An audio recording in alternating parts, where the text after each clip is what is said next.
kembali mendengarkan cerita. Siapa yang suka mendengarkan cerita? Suka? Yang suka membaca cerita siapa?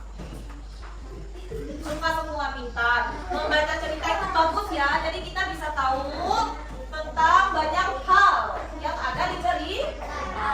Baik, hari ini kalian akan mendengarkan ibu bercerita. Kalian simak baik-baik cerita yang akan ibu bawakan, yang akan ibu ceritakan. Nanti tugas kalian menyimak alur ceritanya, bagaimana kejadiannya, di mana tempatnya, siapa saja tokohnya. Jadi ibu harap kalian mendengarkan ibu bercerita agar kalian juga dapat memahami isi cerita. Apa tujuan kalian mendengarkan cerita? Agar kita tahu apa saja peristiwa yang terjadi di dalam cerita. Dan menyimak orang membacakan cerita juga agar kalian bisa menyampaikan cerita kalian juga. Kalian pasti pernah kan punya cerita masing-masing kan? Punya pengalaman? Pernah kan? Misalnya nih liburan kemana paling sering? Nah, misalkan liburan ke TW, pasti kan kalian punya cerita kan waktu liburan? Nah, jadi kalian melihat, mengamati ibu bercerita agar kalau kalian menceritakan pengalaman kalian atau cerita menarik kalian bisa mengungkapkannya. Baik, perhatikan itu. Ini gambar apa? Ini gambar apa? Buaya. Ini gambar apa? Kancil. Ini gambar apa? Buku. Jadi hari ini ibu akan menceritakan cerita kancil dan buaya. Ini ibu ceritakan dulu. Ini ibu akan bagikan teks ceritanya kepada kalian agar kalian juga sambil melihat teksnya ibu menceritakan. Oke? Sekarang kalian sudah membentuk kelompok kecil. Sudah. Ada 4 kelompok. Kelompok 1, kelompok 2, kelompok 3, kelompok 4. Ibu akan bagikan ceritanya.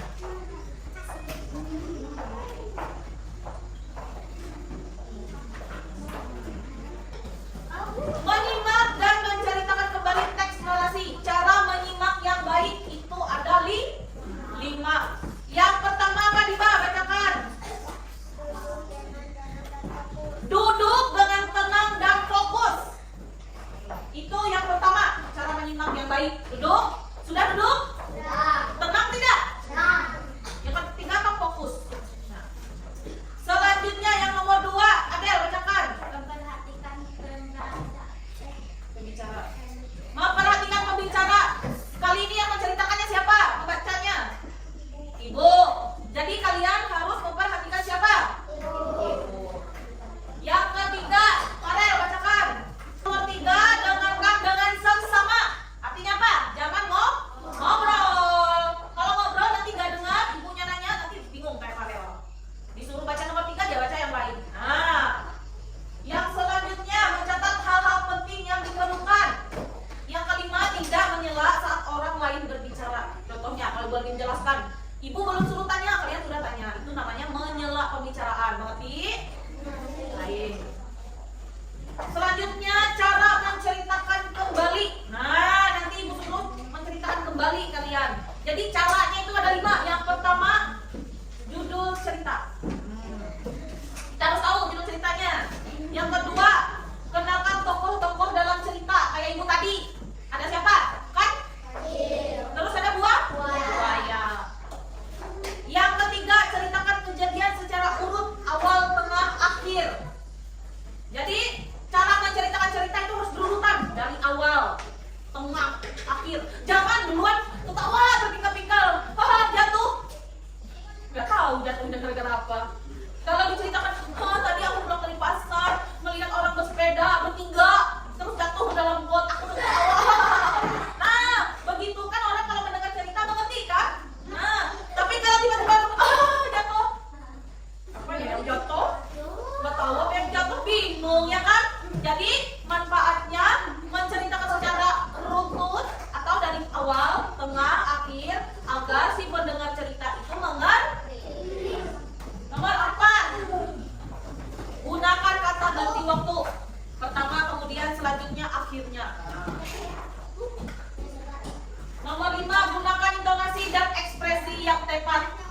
bercerita harus ada ekspresi. Weh, kanau ya malang. Penasaran nggak orang? Kalau ekspresinya bergebu-gebu. Tapi kalau misalkan datang kayak gitu, weh, kanau ya malang. Bukan kau bercerita seperti itu tidak akan menarik. Jadi harus dengan intonasi dan mimik yang tepat. Baik, ibu akan mempraktekkan cara membacakan cerita. Kalian mempraktekkan cara mendengarkan cerita. Baik. Si kancil dan buaya. Pada zaman dahulu, hiduplah seekor kancil yang cerdik. Suatu hari, kancil ingin berlayar ke sungai untuk mencari makanan. Namun, sungai itu sangat lebar dan dalam. Kancil berpikir keras, bagaimana cara menempati sungai tersebut? Bagaimana cara melalui sungai ini? Kan sungainya besar. Tiba-tiba, kancil melihat banyak buaya di dalam sungai tersebut. Kancil pun mendapat ide. Ia berdiri di tepi sungai dan berteriak, "Hai para buaya! Raja buaya menyuruhku menghitung jumlah kalian." Para buaya sangat penasaran. Pemimpin buaya bertanya, "Untuk apa kamu hitung kami?" Kancil menjawab, "Raja kalian ingin mengundang semua buaya untuk pesta besar. Tetapi dia harus tahu berapa jumlah kalian." Buaya-buaya itu percaya. Mereka membentuk jembatan dari satu tepi sungai ke tepi yang lainnya. Jadi dari pinggir sungai tembus ke pinggir sungai yang sana, buayanya berjejer.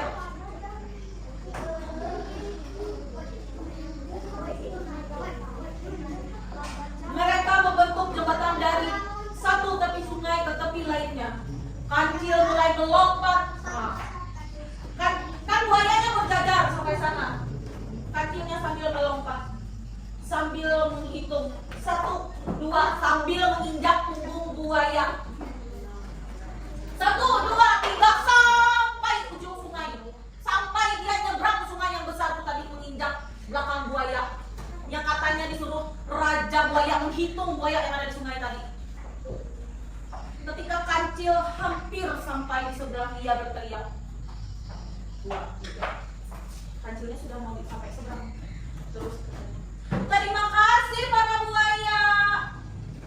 Kalian telah membantuku menjelajahi sungai ini."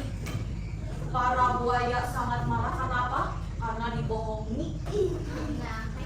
Yang katanya disuruh raja buaya menghitung buaya-buaya itu, ternyata si kancil hanya memanfaatkan buaya-buaya itu untuk menyeberangi sungai. Setelah sampai, dia berterima kasih dan buaya marah.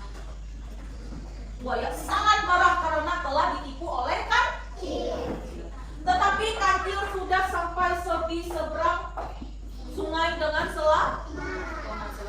Kancil terkenal apa? Cerdas, cerdik. Dia hewan yang cerdik. Jadi dia mengelabui si buaya. Akhirnya dia bisa menyeberang sungai dengan memanfaatkan buaya. Nah, bagaimana? Ceritanya menarik tidak? Apa? Siapa tokoh di dalam cerita tersebut? Kancil adalah tokoh di dalam cerita tersebut. Baik. Tadi ibu sudah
ingin menjelajahi sungai untuk mencari makan. Itu yang benar.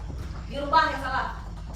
Kedua, kancil menipu buaya dengan pura-pura akan melindungi jumlah mereka untuk raja buaya. Nah, yang nomor 2 adalah kancil menipu buaya dengan cara menghitung buaya untuk membeli jumlahnya disuruh oleh raja katanya. Sesuai tadi yang diceritakan ibu. Lanjut. 3, para buaya membentuk jembatan dari 1 sampai 3 lainnya.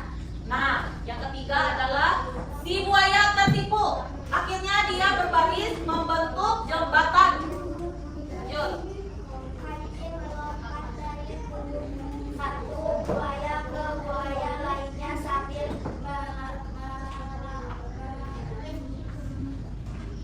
membentuk pura-pura itu. Nah, yang nomor 4 adalah kancil melompati punggung buaya sambil berpura-pura menghitung berapa jumlah buaya. Yang terakhir nomor 5. Kancil berhasil sampai di seberang sungai dan buaya-buaya marah karena telah ditipu. Nah, yang nomor 5 adalah yang terakhir. Jadi buayanya berbaris dan kancilnya melompati. Setelah itu kancilnya sampai ke seberang dan buaya-buayanya marah karena telah ditipu. Itu adalah runtutan kejadian cerita si kancil dan buaya. Jadi kalian sendiri tahu apa manfaatnya menyimak cerita dengan fokus? Yaitu untuk mengetahui kejadiannya secara beruntun. Baik, sama dulu kelompok 2 tepuk tangan.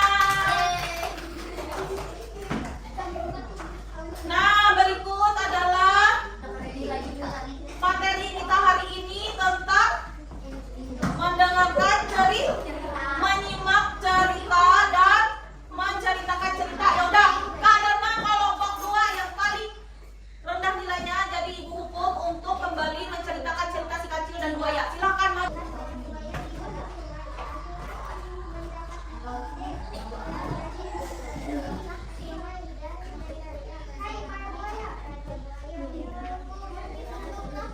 Oke, baik, silakan duduk.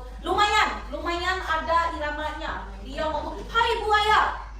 Jadi menceritakan cerita itu harus dengan intonasi dan mimik muka. Jangan bercerita itu datar. Pada suatu hari saya melihat kayak cerita itu tadi kan.